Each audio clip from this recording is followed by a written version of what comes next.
Hello friends and welcome to another video here. I'll be explaining my moves playing here on chess.com. Maybe you can better understand it on chess. So let's go with the English. So English opening here. We are fighting for the center well differently. So here I'm already attacking the pawn, alright? So it doesn't matter if he can push the pawn, I'm kind of provoking it.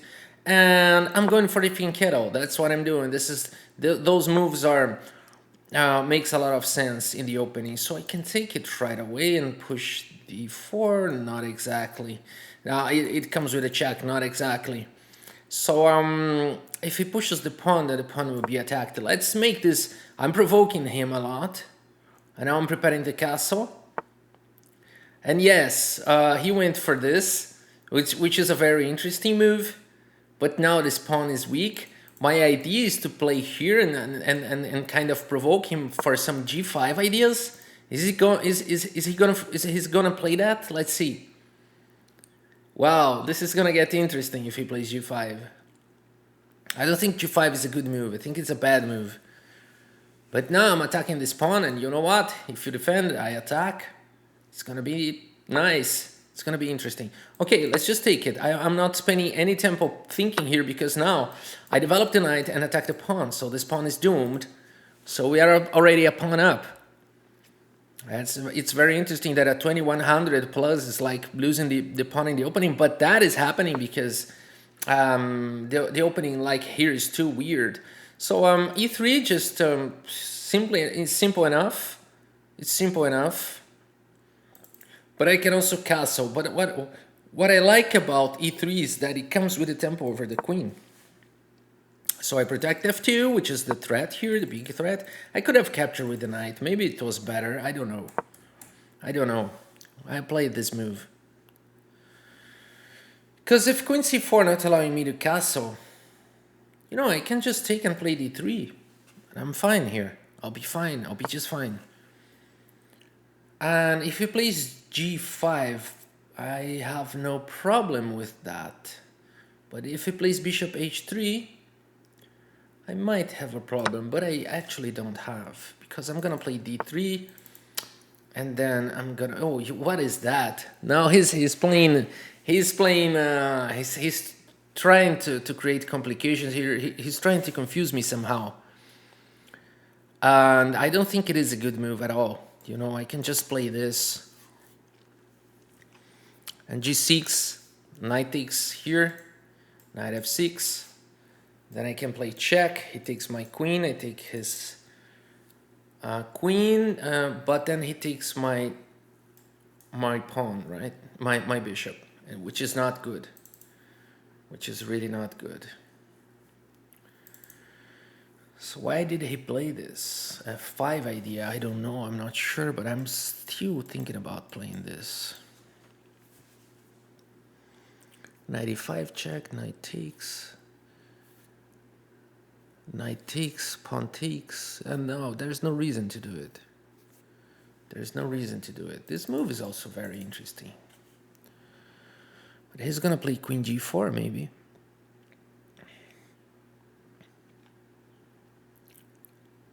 Yeah.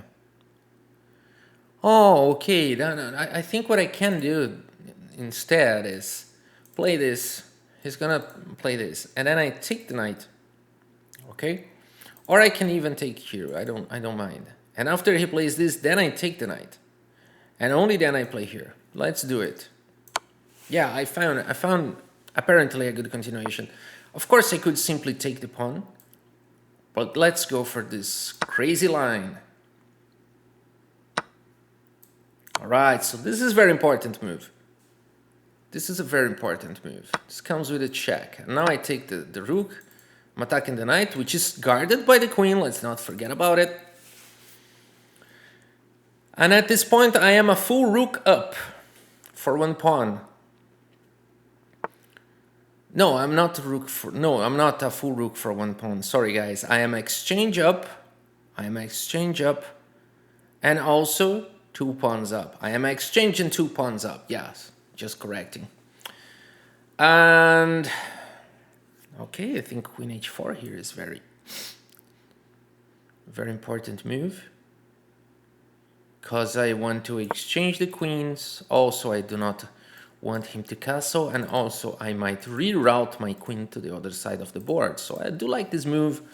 I am offering him to, get a pawn in the middle of the chessboard. And okay, so he's trying to, of course, counterattack. Maybe he can try something like that. Well, I just don't mind. I'm gonna play like this, and then probably like this, and then probably like this, and I don't mind. My knight here is protecting checkmate, and the rook here is protecting this square, so it doesn't matter if he goes like this. So, okay, he protected this pawn.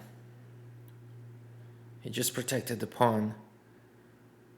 And I think I can just go back. Now his pieces are coming, which is a little bit dangerous. Bishop d5, maybe I cannot castle anymore. But okay, then he played like this. Now I'm attacking the queen and the bishop. And I don't think he can protect the bishop, so he's forced to trade now. Yeah, it paid out. I mean, I went back with the queen, a long journey. So here, it was from here to here to here to here. So, but okay, we didn't improve our position, but at least now I can exchange the queens, release my pieces, and I'm fine here. I'm really fine. So I exchange the queens, so no more checkmate, apparently. And now there are many ways I can follow. Many, many ways. I mean, knight a4 is a no-brainer. Knight a4, rerouting the knight is a no-brainer.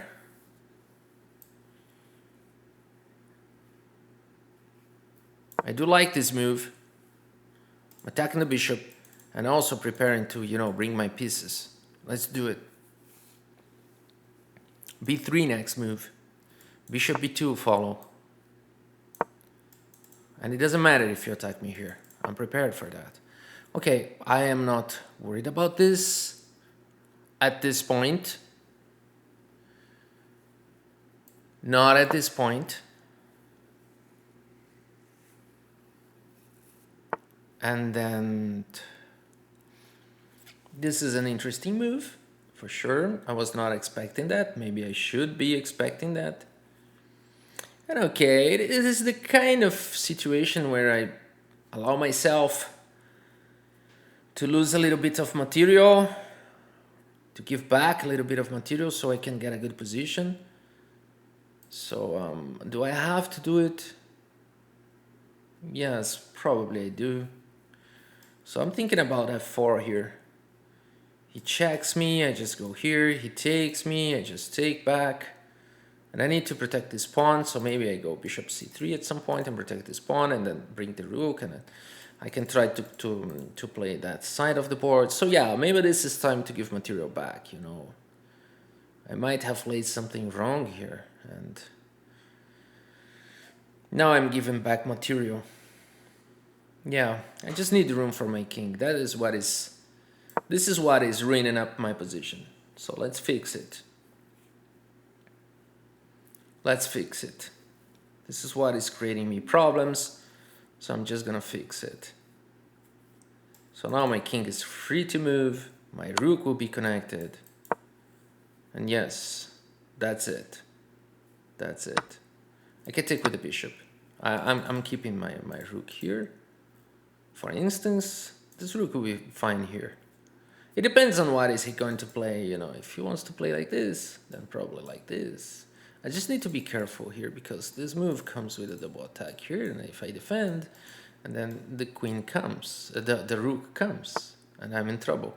This move is nice. He's attacking this pawn. So what I'm gonna do is basically defending this pawn, and my knight is free to jump in the future. So I can leave it as it is. I can leave it as it is. If he can attack my rook, I don't mind. This pawn is protected now. This pawn is protected now. That's all I need. Of course, he can try to do this, so I take away, and he attacks this pawn, and then I just protect it. And if he attacks this pawn right away, then h4, and I'm fine. Yes, I know what you're doing. He was threatening that, and I have to remove, and this was going to fall apart. So we are already anticipating that. He's fighting hard. He's playing good moves. and we cannot allow him to make this comeback.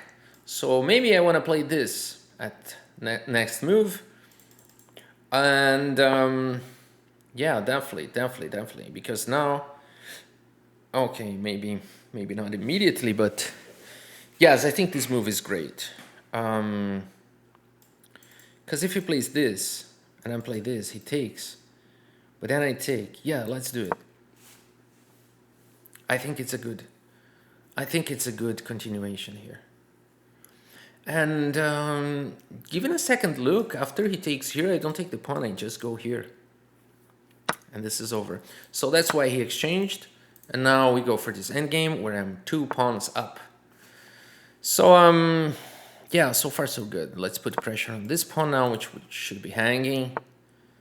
And nice, well done, well done. Well, if you want to go for some exchanges, what we can try here is just to go in for those exchanges and then playing this, and then he's going back there. I don't know if it's good.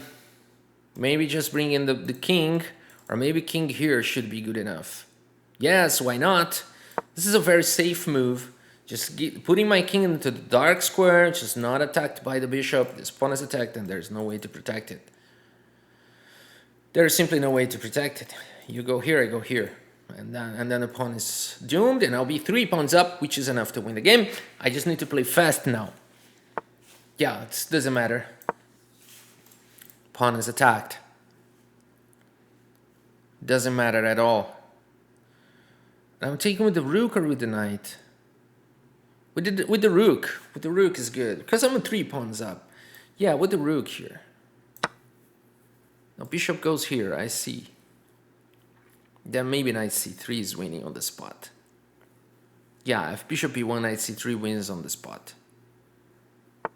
Yeah, okay, that's why he played this. All right. So rook d4 is good enough. Knight c5 first is very powerful.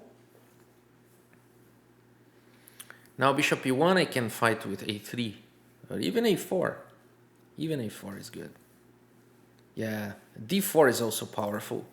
Yes, yes, we got plenty of good moves now. We got plenty of good moves. Okay, I can play a4 if I want. Or even e3 if I want to be invisible for the bishop. Yes, I think this is good. So I'm invisible. Watch out! You're almost getting your bishop trapped. Watch out. Watch out. Your bishop is almost trapped, dude. You better try to escape somehow. So here, and then I can exchange the bishop now. Your bishop's out of the chessboard now. And we're gonna play this endgame. I'm 3 pawns up. Should be enough to win. You have to go back. Yeah, you have to go back. This is a good move. But okay, it should be pretty easy technique now. Let's do like this. I can push this pawn and I can get the column. I'm gonna push the pawn so my king can join the party. And yes, so my king now just holds all those squares. And then we can, get the column. You would just push the pawn and defend the other. Oh, nice move. Nice move. Rook to c4 maybe? Or just take. Let's just take. Let's just take. Okay. I'm letting you to get this pawn back. I'm allowing you to get the pawn back so my king gets improved. Nice technique, not holding the pawns forever. So we are not allowing this rook to give me checks or something like that. If pushes the pawn and push the pawn, you give me check, I can just go back. And okay, so his king is cut, my king is protected, and all I'm gonna do now is just push my pawn. And if he ever goes here, I just kick him away. This was good, actually. This was good. I cannot allow that. I was not seeing that. I was not seeing that. So that was good. Definitely good. Now he's creating me problems. I can see that. Well done, guy. Well done. Yeah, well done. I have to, yeah, that's tough now. That's difficult. I don't know what to do. I'm running out of time. He's going after this pawn. Or maybe I have to defend and I will get some checks. So I have to go back and defend it, you know, and then go here. Then he gives me a check and I just go back. And it's not easy to invade now, but I'm gonna play this move, which is beautiful. Because I'm supposing he's gonna play rook a8 now. Otherwise, I'm just pushing the pawn. His king is cut. Let's see what he's trying to do now. Very nice maneuver here. He's fighting hard. Yeah, but now this one. Very interesting position. Okay, I can push the pawn. But I can also exchange. But then this pawn is like doomed. So maybe, yeah, he found a counterattack here. He just found a good counterattack. So maybe I have to push. Then the rook goes to h8. And then I push the pawn. So I'm in trouble maybe. Maybe I didn't do the best thing. I know I'm a little bit in trouble. Okay, let's try to do this. And I'm gonna push the pawn no matter what. So if I push, he goes back. And I push again, he goes... Yes, I think that's it. And then rook a5. Maybe I should be going with the king as well. Because this pawn is hanging. Yeah, maybe I should be going with the king. Nice move. This pawn is hanging. So I'm not in a hurry. Still 2 pawns up. I got 1 minute. Nice move. Nice move.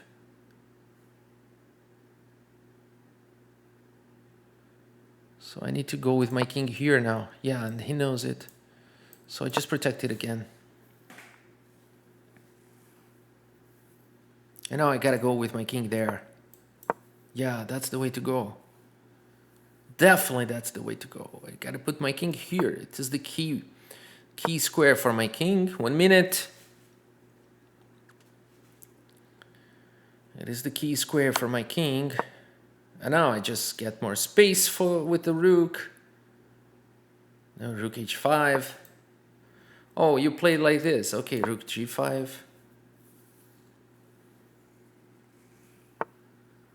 Okay, just push the pawn, so I'm threatening this. So you're gonna check me? You can check me. I go the other side? No, not the other side. So I just go here now and bring my king up. Yeah. Still some fight going on. Rook c3 maybe. Oh, there. Just let's go. Yeah. King d7. So let's just put the king there. Just let it cut. The king is cut now. We're threatening checkmate. Just push the pawn. 55 seconds. Should be winning. Push the pawn again. Other way around.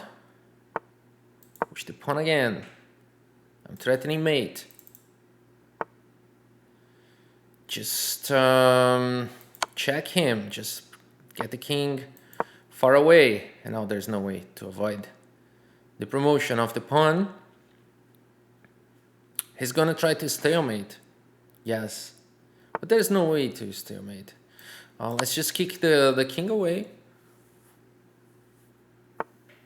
Alright, so he's not stalemated. Yeah, he can still play king h4, so he's not stalemated. If he takes, I just take.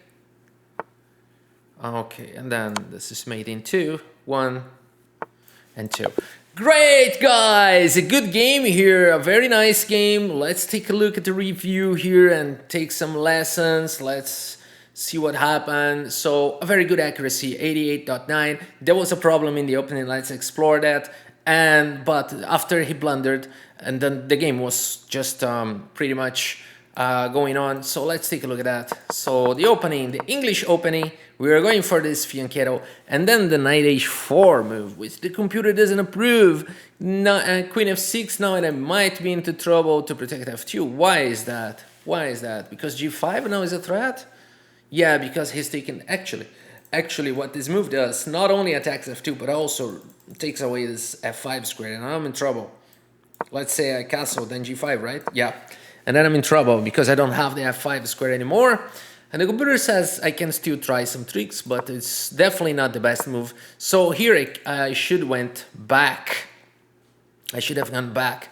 But then he played this, which is actually a huge blunder because now I attack the pawn and I can take it right away because I attack the bishop and protect this pawn, but I prefer to play here e3, which is also a good move. And now b3 is good. I didn't see that, so I just went for the pawn immediately. And okay, could have gone better. And now queen h5 is a very, very good move. And now g6, and now knight takes g6. I'm so happy because we took a large advantage right from the opening, and now we're just better. And the point is that he took here, and then I take here first, and that is the key because we don't want to lose too many minor pieces for the rook. So we do this first, and only then we take the rook. And of course we can take here as well, but this is a speculation, and this is like a concrete realization. So that's why we went for that. And now he played bishop e6, only protecting the knight and again, and preparing to castle, but it happened that it was not the best idea. Maybe bishop a6 immediately would put more pressure. And now b3 is the move, but I played this instead, which is not the best. And then I reroute the queen to the other side of the board, which is also not the best, and I went to the back. But okay, I'm managing to keep my my advantage like in 2 points, so it's still advantage. And now queen e2, so it's interesting that we could have time to make this very lengthy maneuver and very long maneuver, and but it worked. Now we just go for some exchanges, and now I'm good. So knight a4, b3, and bishop here, and then f4 always a good move. f3 was better according to engines because maybe taking away this square. But okay, I'm still nice. I'm just giving back material, but as you can see, I'm still managing to have a strong advantage. And then bishop here protecting the pawn, and this is oh my gosh! Oh, I don't believe it! We both missed it. Whoa! What happened? Like this move was terrible, and I was not expecting that he was gonna blunder the rook, so I didn't even consider that. So whoa! What happened here? It's terrible, and I didn't see it. So h4, and I was like talking about that before. I said here he's gonna play rook here, and then he's attacking the pawn because he's threatening this, and then I get away with the rook, and then he takes this pawn and have a counterattack. But none of us saw that it completely blundered the rook. And okay, guys, that happens, you know. Today, Dingliren blundered a piece in the world match, so we can also blunder our pieces. And yes, this rook is lying there, and nobody's seeing that. It is insane, but okay, my advantage is like huge anyway. And yeah, now another pawn is just falling apart. And then we took the pawn, and then we have a strong knight, and then this bishop is almost getting trapped. So now we do exchange, and now we bring the king, so we kind of kick this rook out of here because we don't want to be with the rook here on b2, we want to go to c2, but it is attacking the pawn, so that's why we play king e2, so we just kick the rook out of here, and then we can play rook c2 if you want. And now I just bring the king to give support to c2 and then protect my pawns. Then he made this comeback, almost kind of comeback, so I brought my king, and here I realized that I probably not play the best moves, but maybe my advantage is still too strong. So now I just have to go back, okay? I just have to go back and a little more checks and go back and go back. But okay, chess is a game of patience, and now h5 is pretty strong. When he played this move, I thought I blundered. I thought that I played something wrong, but actually it is not that bad because now I push the pawn, which I found a very interesting idea, just allowing him to capture and push the pawn again, and this is a strong advantage. And now I realize that I do have like this fortress here. No one can break this fortress, and if I could, you know, bring my king, take this pawn, protect this pawn with the king, and put my king on e4, then this would be super strong, and that's exactly what I went for, and this showed to be the right decision. So now we are fighting here, trying to exchange the rook, just climbing with the pawns, and this is just a matter of time for him to resign. He's trying to escape. We are bringing checkmate net, and there's no way he can avoid it. So now we're going to promote, and there's no way he can try to stalemate. and that's why we went for this checkmate. Alright guys, so it was a very instructive game. I hope you have enjoyed this game and the video, how to play the English with a very different approach. Actually, not the best opening in the world, but despite of that knight h4 crazy idea, I should have gone back to knight g1. It worked out, and we could have this advantage for the whole game. That's it for today's guys. I hope you have enjoyed the video. Thank you so much for your audience, and see you next time.